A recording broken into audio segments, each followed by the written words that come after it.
미국 증시를 둘러싼 다양한 이슈 분석을 통해 투자의 맥을 짚어보는 시간입니다. 정광우의 맥모닝 시작합니다. 어제만 해도 좀 분위기가 바뀌나 싶었는데 역시나 이 무자비한 금리 앞에서는 장사가 없나 봅니다.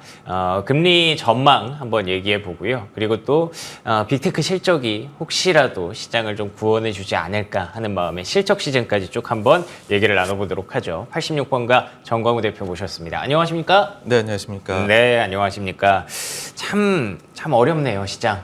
예, 간밤에 또 나스닥이 2% 넘게 급락세가 나타났는데 사실상 마이크로소프트 빼고 거의 다 빠졌거든요. 그리고 그냥 빠지는 것도 아니고 뭐 3, 4%? 많게는 5%씩 급락이 나오다 보니까 좀 당황스러웠는데 아무래도 금리 변수가 좀 크겠죠. 어떻게 보십니까? 네, 말씀해 주신 대로 일단 제일 큰 변수로 작용한 것은 역시나 금리였습니다.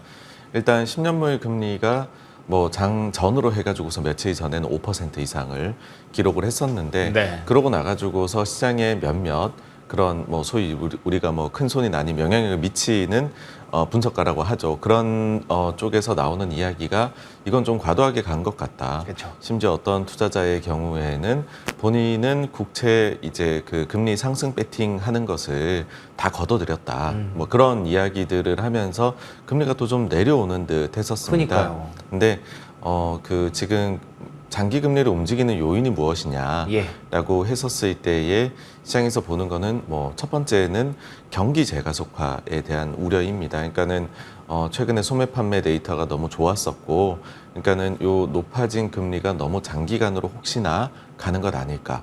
그 다음에 중동의 불안으로 인해서 유가가 굉장히 높아지면 어떡하느냐. 뭐 그리고 미국의 지금 보시게 되면은 재정 적자 문제가 계속해서 나오게 되는데 요 부분에서 뭐 신용등급 강등도 2달 전에는 있었죠. 그리고 뭐 지금 하원 의장이 선출이 되기는 했지만은 사실 그런 문제까지도 해서 정치적인 문제까지도 더해서 가뜩이나 재정 적자 문제가 심각한데 여기에 대해서 합의까지 제대로 이루어지지 않는 부분이면은 미국 같은 경우에 장기적으로 과연 국채가 신뢰를 줄 수 있을까? 뭐 이런 것들이 복합적으로 작용을 했다라는 거죠. 근데 그 중에서 지금 첫 번째 경기 재가속화. 그 다음에는 이제 뭐 유가를 비롯해 가지고서 인플레이션이 계속 좀 높게 혹시 나오지 않겠느냐. 그 두 개에 대해 가지고서 오늘 밤에 보시게 되면 미국의 GDP 3분기 있게 나오게 되고요. 내일 밤에 PCE 물가지수가 나오게 됩니다. 그렇죠. 그러니까는 네. 요 두 가지에 대해 가지고서 비록 몇몇 투자자들이 이제 장기물 금리가 다 온 것 같다라고 이야기를 하지만 아니다. 여전히 우리가 데이터를 좀 더 확인해 봐야 된다. 그 확인 전까지는 아직까지 마음을 놓을 수가 없다. 그게 간밤의 분위기지 않았나라고 생각을 합니다. 알겠습니다. 말씀해 주신 대로 5%를 넘었다가 다시 4.8%까지 조금씩 완화되는 움직임이 있었는데 금방 또 4.95%까지 올라오다 보니까 이게 시장의 부담으로 작용할 수밖에 없었고요. 경기를 좀 확인하고 가자. 여전히 뜨거운 미국의 경기가 과연 언제쯤 냉각되는지를 확인하고 가자는 그런 심리가 계속 녹아있다고 표현을 하셨습니다. 근데 얘기를 듣다 보면 사실 유가에 따른 인플레이션이 또 우려가 되는 와중에 경기는 계속 뜨거워진다. 인플레이션이 이렇게 있는데 경기가 재가속화된다는 게 사실 뭔가 좀 안 맞아 보일 수도 있거든요. 그래서 사실 미국 경기에 대해서 지금까진 뜨겁지만 곧 침체에 들어갈 것이다라는 전망도 심심치 않게 보여요. 대표님은 어떻게 보고 계세요? 네, 사실 최근에 장기 금리가 이제 다 왔다라고 주장하는 측의 네. 주요한 근거가 뭐냐 하면은 지금까지는 경기가 괜찮았으나 그렇죠. 향후 경기가 급속히 안 좋아질 가능성이 있고 예. 사실 그러한 점을 본인들이 나오는 데이터가 아니라 실물에서 지금 뛰고 있는 기업들이나 현업에 있는 사람들에게 물어봤었을 때 그런 분위기가 느껴진다라는 거죠. 시그널이 좀 나오고 있다라는 정도. 예. 네, 그렇습니다. 그러다 보니까 연준이 우리가 기억을 해보시면은 2년 전에 인플레이션이 일시적이다라고 했다가 호되게 당했었잖아요. 그렇죠. 엄청난 실수를 했는데 혹시 이번에는 경기가 생각보다 빠르게 냉각이 되어 가는데 또 여기서 과잉 긴축을 해버리거나 혹은 완화책을 내놔야 되는데 그걸 또 시기를 놓쳐버리게 되는 그런 실수를 저지르지 않을까. 라는 이야기를 지금 하고 있는 것이죠. 그렇군요. 다만 근데 그때하고 좀 상황이 달라졌다라는 이야기를 드리고 싶어요. 아, 그래요? 그러니까는 2년 전에만 해도 사실 연준에서는 연준이 보고 있는 그 몇몇 어찌 보면 좀 협소한 데이터들을 위주로 얘기를 했었어요.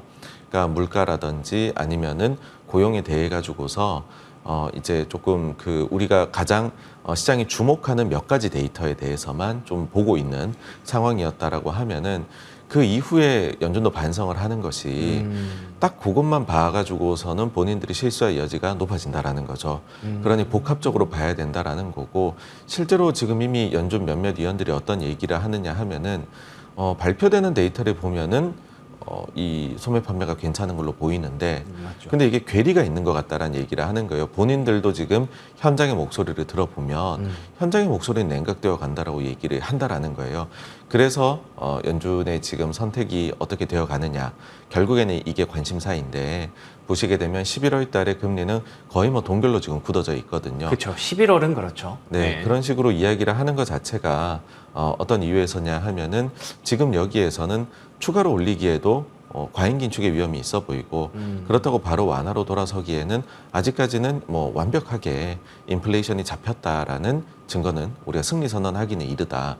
그러니까는 우리가 이미 충분히 좀 올려놓은 상황에서 몇 달 동안 상황을 지켜보고서 실제로 그러면 그런 냉각의 기류가 반영이 되는 것인지 아니면은 정말 더 뜨거워지는 것인지를 네. 보면서 정책을 결정해 나가겠다라고 상당히 신중하게 움직이는 것이죠. 그러니까는 실수를 하지 않겠다라는 것을 2년 전에 일해서 좀 보고 배운 것이 있다.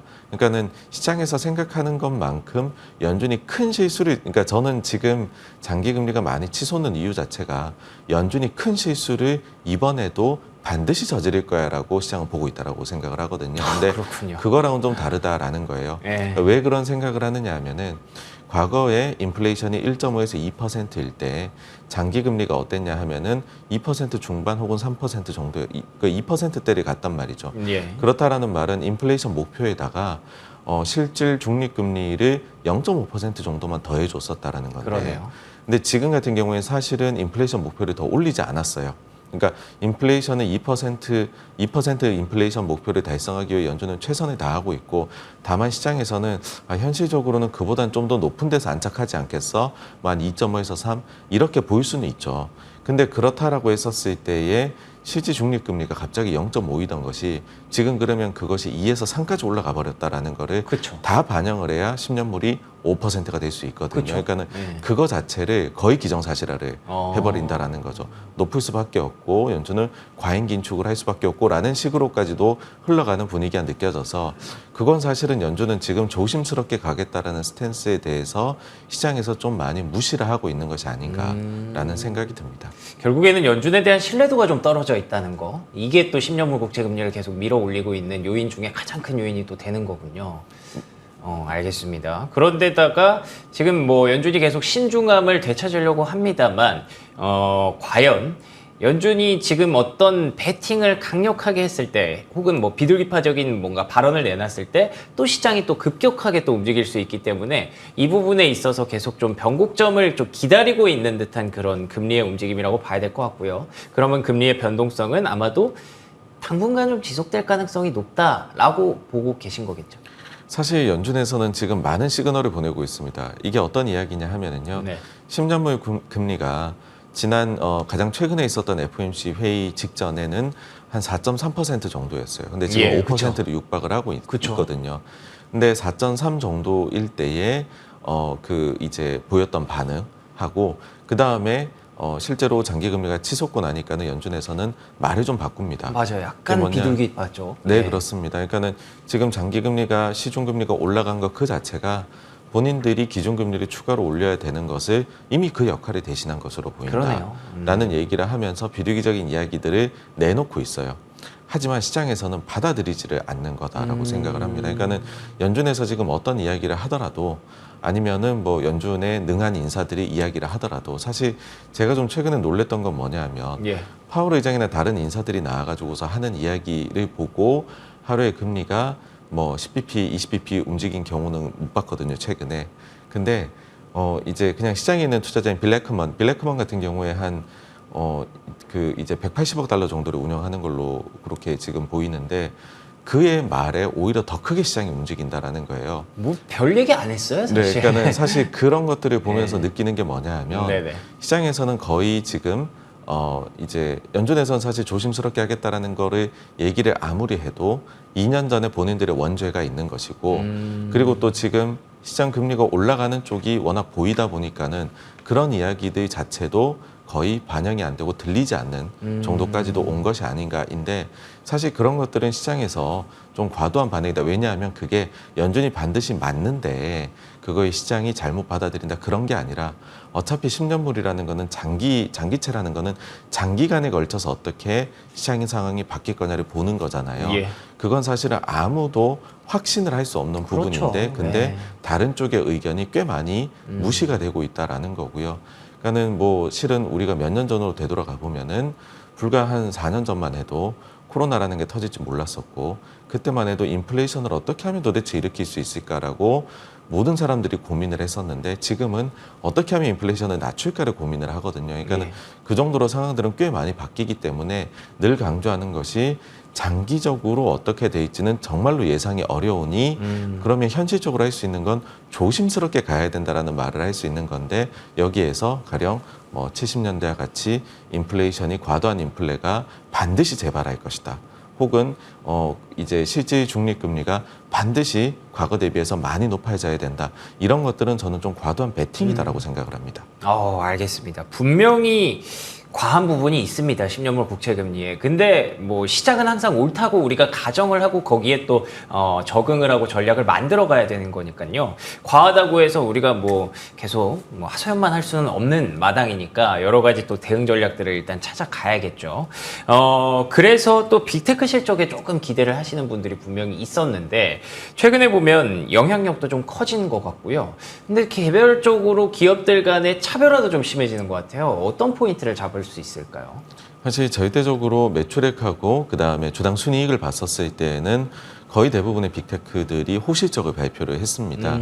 다만 근데 그중에서 세부적인 내용을 보면서 문제를 지적을 하는 거죠.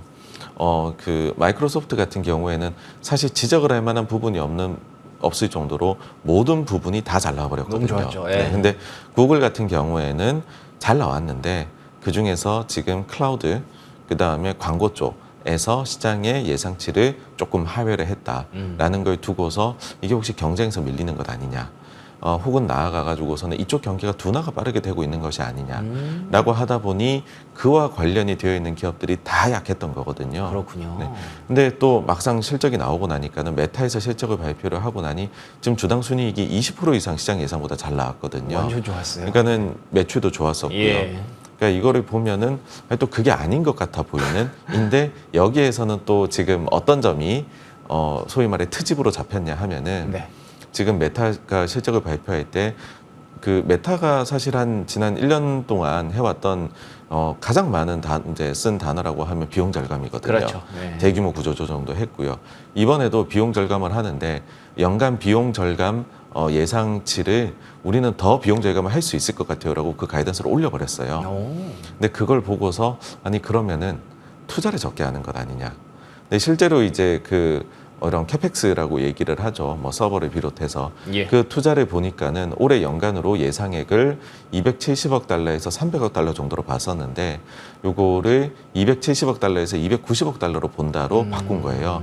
그러니까 사실 하단은 변한 게 없는데 상단이 조금 내려와 버렸죠. 그러니까 네. 이걸 보고서 지금은 시간외에서는 칩 제조사들의 주가가 또 내려가 버리는 아하. 그런 일이 나오는 거거든요. 그러니까는 지금 어떤 점들이 좀 관측이 되냐 하면은 모든 면에서 완벽하지 않으면은 이제 장 분위기 자체가 굉장히 지금은 나빠졌기 때문에 그러네요. 공포 심리에 들어갔기 때문에 단점을 최대한 찾으려고 한다라고 생각이 됩니다.